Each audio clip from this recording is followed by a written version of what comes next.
Kasus ini nggak rumit. Kenapa saya bilang nggak rumit? Saya yang pertama kali datang ke tempat Agus dan memberikan kuasa, ya. Setelah berdiskusi kita pelajari bahwa permasalahannya itu hanya satu, Agus tidak mau dibully.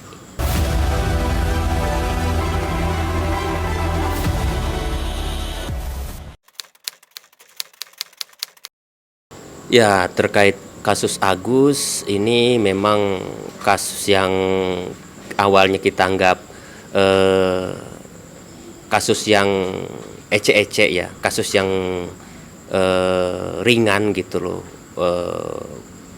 Pada prosesnya bergulir akhirnya menjadi melebar kemana-mana, ya, walaupun sekarang ini kita anggap sebagai desas-desus adanya upaya damai, ya, karena kita lihat sudah ada pertemuan yang diinisiasi oleh Kementerian Sosial, ya, dan situ hadir Farhad Abbas dan Denny Sumargo, ya, semoga aja gitu loh ini merupakan upaya damai yang ketiga, bisa memberikan hasil yang baik, memberikan keadilan bagi semua pihak, ya, Agus, Novi dan juga para donatur, seperti itu.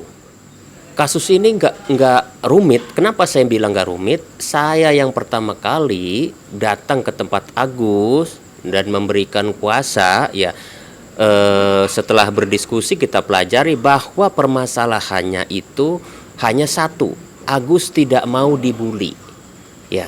Agus tidak mau dibully, itu aja, karena dianggap pada saat pertemuan Densu terakhir itu masalah sudah selesai. Cuma Agus menganggap Novi tidak memiliki komitmen gitu loh untuk meredam netizen agar tidak membuli dia dan keluarganya, itu aja gitu loh. Itu gitu loh. Nah, terkait donasi pengobatan itu dia tidak memperkarakan itu. Saya nggak mau dibully, kasihan ayah saya, kasihan keluarga saya, itu tolong Pak gimana caranya gitu loh, karena Mbak Novi ini sepertinya tidak berkomitmen, apalagi membuat statement di media untuk menghentikan netizen buat membuli saya. Rame, Agus itu selalu update meskipun dia seperti itu gitu loh. Mungkin ya dari istrinya, kan selalu pegang HP kan, iyalah seperti itu gitu loh. Itu yang membuat dia menderita gitu loh. Jadi itulah gitu loh awalnya fokus saya terkait kasus Agus ini. Yang saya tindak lanjuti adalah memberikan somasi ke Novi gitu loh, untuk menghentikan, untuk memberikan statement di media sosial terkait bully-bulian netizen itu awalnya gitu loh. Dan itu kan cukup simpel gitu. Pada prosesnya kan akhirnya saya merangkul Farhad Abbas gitu loh. Nah, disitulah sudah mulai ada perbedaan, karena Farhad Abbas ini begitu saya ajak pertama kali ke sana, saya pikir saat itu dia ingin memberikan kuasa dan proses selanjutnya memberikan somasi, ternyata hari itu juga dibawa ke Polda membuat laporan. Itu iya, itulah mungkin yang akhirnya awal dari kisruh donasi ini. Karena laporan itulah mungkin dari Novi sendiri merasa nggak terima. Lu gimana sih lu? Udah damai di podcast Densu, kenapa malah bikin laporan gitu kan? Itu yang akhirnya menimbulkan huru-hara seperti itu. Sejak awal selalu saya mengedepankan mediasi. Saya sudah katakan, ya, termasuk sama tim juga, bahwa ini ruang mediasi hanya ada dua, melalui Kementerian Sosial ataupun pihak ketiga. Pada saat itu saya sempat menginisiasi dengan Bang John LBF juga, mengajak semua pihak, cuma memang tidak ada respon kan. Dan terkait Kementerian Sosial juga dari kedua pihak ini masih santai-santai aja kan gitu loh. Begitu rame dan kalau tidak salah pihak Kementerian Sosial memanggil salah satu pihak, itu pun hasil dari kunjungan saya ke sana, karena sudah saya laporkan gitu loh, ditindaklanjuti, dan saya buktinya ada gitu. Endingnya ini akan selesai dengan upaya damai yang diinisiasi Kementerian Sosial, karena bagaimanapun Kementerian Sosial merupakan regulator, ya, yang wajib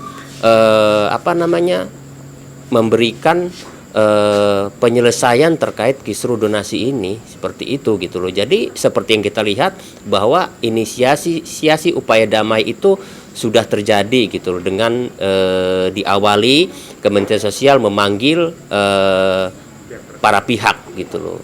Kalau dari awal ikut saran saya, ikut cara saya, uang itu harusnya peruntukannya ke Agus semua.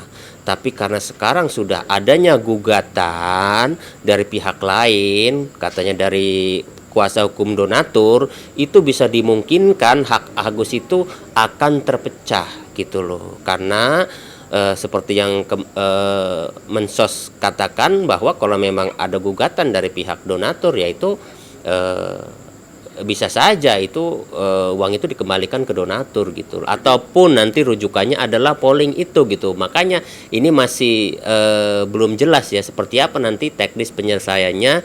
Jadi ya kita tunggu nanti setelah dua belah pihak dipanggil. Tapi bagaimanapun ya keputusan Kementerian Sosial ya patut kita hargai gitu. Nanti kan seperti apa? Apakah uang itu akan pure diberikan ke Agus ataupun melalui yayasan ya sebagai pengawasan berobat untuk Agus, nanti sisanya seperti apa, atau akan dikembalikan atau untuk Agus lagi, itu mungkin teknis ya. Jadi itu memang justru itu yang sedang digodok dan dirancang terkait teknis penggunaan dana itu. Kemensos jelas akan melihat dari peruntukan utamanya donasi itu. Jadi peruntukan donasi itu di awal adalah untuk pengobatan matanya Agus gitu loh. Itu yang paling penting, yang paling dikedepankan gitu loh, terkait donatur minta kembali atau itu urusan nanti kan, putusannya kan gugatan belum keluar kan, seperti itu ya. Karena bagaimanapun uang itu hadir ya karena adanya Agus juga kan, seperti itu. Dan uang itu dari awal memang buat peruntukan, dan kita yakin yayasan juga kan pihak donatur juga nggak keberatan kalau memang uang itu digunakan buat pengobatan dulu. Makanya nanti Kemensos putusannya akan seperti apa, ataukah mengambil kesepakatan kedua belah pihak gitu loh ya. Dari pihak Nopi maunya seperti apa, dari pihak Agus maunya seperti apa, mungkin itu akan saya yakin Kementerian Sosial juga nggak gegabah gitu loh, main pindahin atau seperti apa kan. Jadi iya betul gitu loh, karena bagaimanapun statusnya donasi ini kan bisa dianggap ya masih sengketa lah gitu ya, kecuali memang ada keinginan atau kemauan dari yayasan buat mengembalikan dana itu, jadi tidak jadi soal. Tapi permasalahannya kan sekarang kalau nggak salah ada sebagian donatur yang menggugat, itu kan yang perlu diperhatikan gitu. Ya saya harapkan ya mediasi yang ketiga ini gitu, yang diinisiasi oleh Kementerian Sosial digunakan dengan baik ya. Semoga mediasi ini menjadi mediasi terakhir dan menghasilkan kesepakatan yang memberikan keadilan bagi semua pihak ya, bagi Agus, bagi Teknopi, juga buat bagi para donatur seperti itu gitu. Jadi benar-benar selesai gitu, tanpa harus ada konflik apalagi saling menghujat.